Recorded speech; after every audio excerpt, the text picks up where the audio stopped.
Welcome to Mrs. Peach Thrifty Living. I'm so happy you're here today. Today is a glimpse in my life.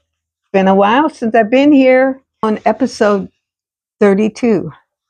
So if you're interested in this, you're welcome to go back in my playlist and start at one. Jump in anywhere you like. This is my life story. Little bits and pieces. I tried to follow as best as I could on my journey. It was a little easier years ago whenever I was moving from one place to another. I had little points of reference.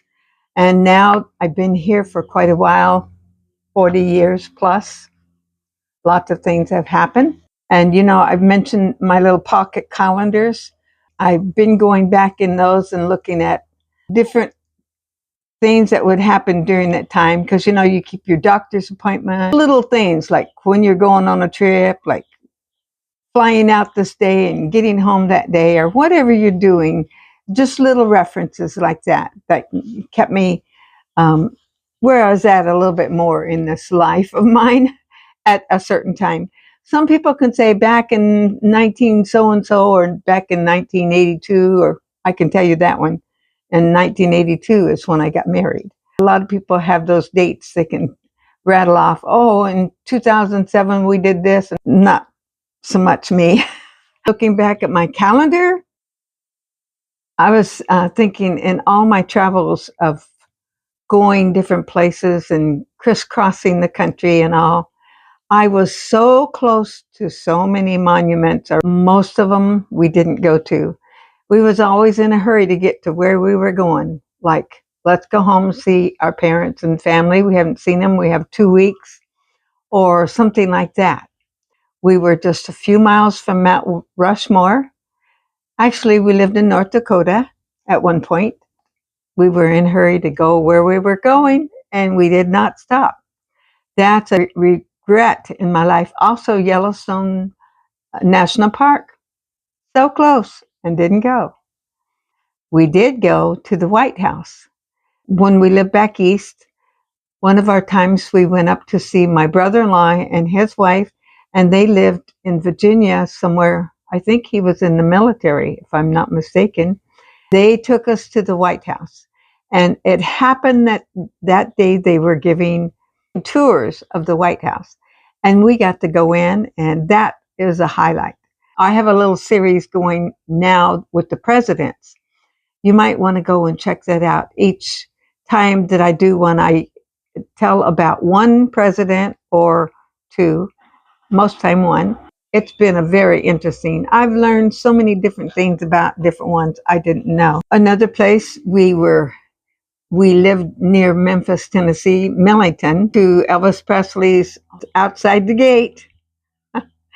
We never did have a lot of money, and if you had tours to go inside, we didn't get to go many times.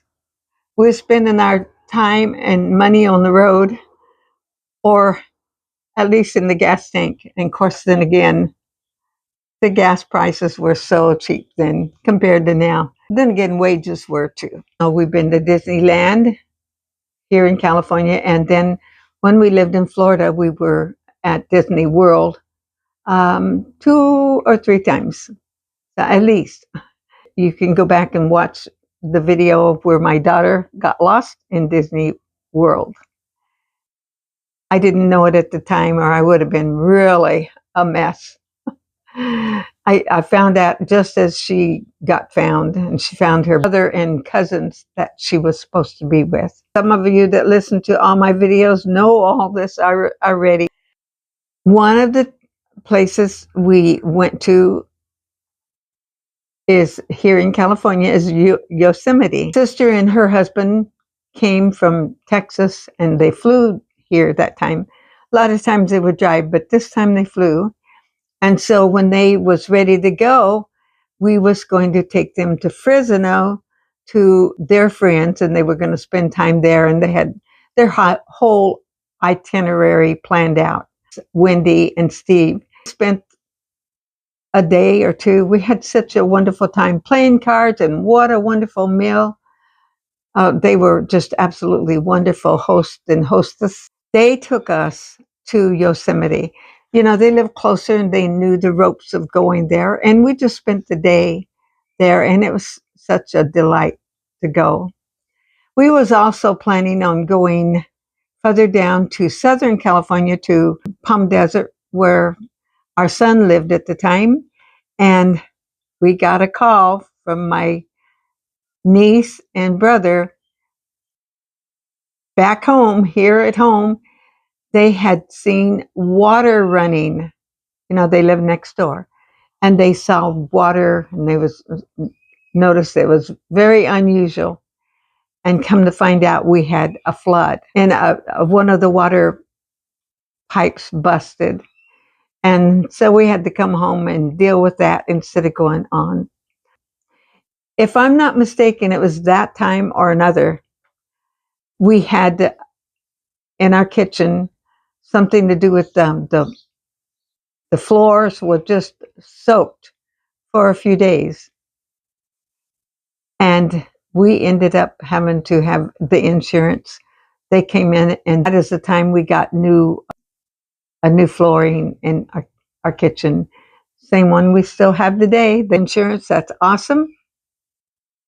Then again, your insurance rate goes up once you use your insurance.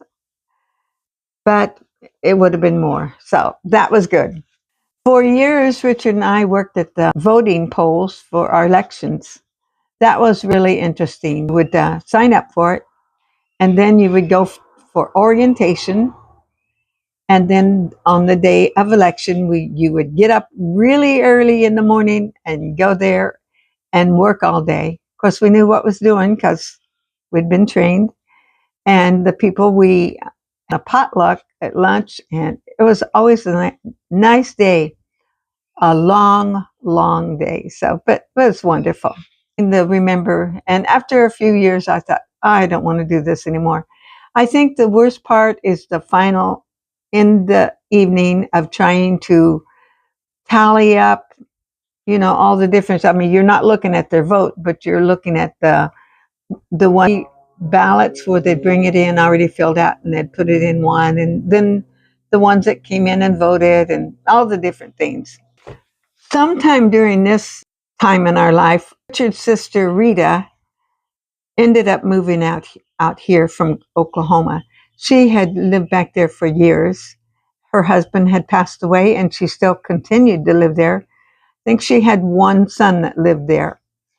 Finally, she decided she wanted to move out here to where her two sons lived in this area, and also her brother. And then again, his other brother lived here. She got out here, and thankfully, there was a house right down the street that she was able to rent. And she lived there for a few years. And, you know, as she was getting older, we helped her find her doctors. She took a lot of the ones we went to, and she didn't feel like driving some of the time. So I would take her to the doctor and sit in with her at the doctor. So wonderful to have her down the street. Actually, she and my sister Barbara, if you remember, were best friends as teenagers, as kids, I should say. And they continued to be friends all throughout the years. They would write to each other or keep in contact whenever they were out here. They would get to see each other. Eventually, Rita got to move over nearer her two sons that lived over in another little town. She got to live in a duplex right next to her son. So that really made it nice. And she always fixed up everywhere she went. It was just, she was a wonderful cook. I mean, everybody knew Rita. Actually, her job was in schools for years. And then she worked for them where they had fires. She'd go up and set the camp up to cook for all the firefighters. So that was very interesting. Also, I thought this took up a lot of our time in our life at that time. Richard and I got married. I was getting ready to get married, and near the day that we was going to, he moved into our house here. And as he was moving in, somewhere along the line, I was at work, And I got a call from my daughter again. She said, Mom, does Richard have false teeth? They did look very natural. He had a full upper plate, and he had 3 of his teeth in the lower. And those teeth in the lower, were an anchor, so it was a plate. Well, over the years, he needed to get those teeth pulled out. And that presented another whole problem. He decided after some time he got his denture, and the lower plate of your dentures, many of them just float in your mouth. And he just was not happy with that. So he had been hearing advertisements of getting implants, mini implants, MINI, implants. And he consulted his dentist, and they said, yeah, that works. And then we were sent over to another dentist, and they said, oh yeah, I'm sure that would work here or one. And I could go dig his dentures out and look and see the little, as they implanted it in, and then you had your dentures, you snapped it on with the little rubber bands. Oh, this was going to be perfect and wonderful. Well, it really didn't end up. And after so many times of going back and forth, and by the way, the whole process, we didn't have insurance for that kind of thing. I think it was about $6,000. That was a few years ago. So eventually he just said, forget this. I mean, they tried, they put, they had little different bands that they would put around the implant, and then you put it on and it's supposed to hold it. Well, it didn't. I don't know what the deal was, that it did not work as well. So he just eventually went to using all that goop on your teeth, like Fixodent or one of those kind that you put under your dentures to keep them tight. That was just a hard time. I mean, we was back and forth to the dentist so many times, not dentists, or the ones that did that kind of thing. My new friends, fairly new friends, I was talking to her daughter, and come to find out, her daughter was in the office at the time of where it's getting all this dental implant going back and forth, trying to get them adjusted and all. And she said the doctor felt so bad, and everybody in the office just felt so bad because it just did not work for him. We just had that conversation a week or so ago. I went to all the public grade school here in my town, and I knew all the kids, or a lot of them. But whenever it was time for me to go to high school, they had just started a little Christian high school, and my sister and I got enrolled in that school. It was such a fun little time. So whenever the reunions would come about for the high school, where, I went to grade school, and then they went up to the high school, that's where I lost information about being invited to their 50th and 25th school reunions. Well, my cousin and I were always in the same class in grade school. So she got an invitation to the 50th reunion, and she asked me to go. And so I went to the reunion, got to see a lot of the kids that I had grown up with. Some of them that you never knew how they looked as a child and how they look now. Amazing.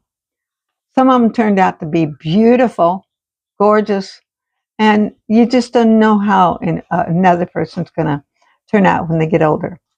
It was fun to go to that, and we saw a lot of people. And I will just say one more thing here. 3 of the kids that I went to school with at grade school go to my church, so I get to see them. My book's falling apart. I glued this back on, and I'm going to have to glue it some more. I put it in and out of my bag so many times because I usually do my writing at the donut shop. I don't know how long this is going to be and how much I'm going to have to edit, but I really appreciate you guys watching today. We have all of you. I know not just me. We all have so many wonderful memories, and I hope you're writing them down somewhere. This will be for my kids, if they're ever interested, my grandkids. You know, you see movies about things like this. Girl finds their grandmother's diary. I do have diaries in there from when I was a teenager. Okay. I hope you'll come back. I'll try not to wait so long for the next episode of this. And in the meantime, look back at my playlist. Look at my titles. Everything's not in a playlist, but I try to title everything where you can know what you're getting into before you go. And I've continued to make one video a day. I started off sporadically, and it's went into this. Keep watching. I appreciate it. And this has been a wonderful journey for me. I'll be back every day. Keep watching, and I pray God blesses you. Remember, Jesus loves you. I know I say that every time, but it's so true. And I'll look forward to seeing you. Like, subscribe, comment, and share if you haven't. And I'll see you next time.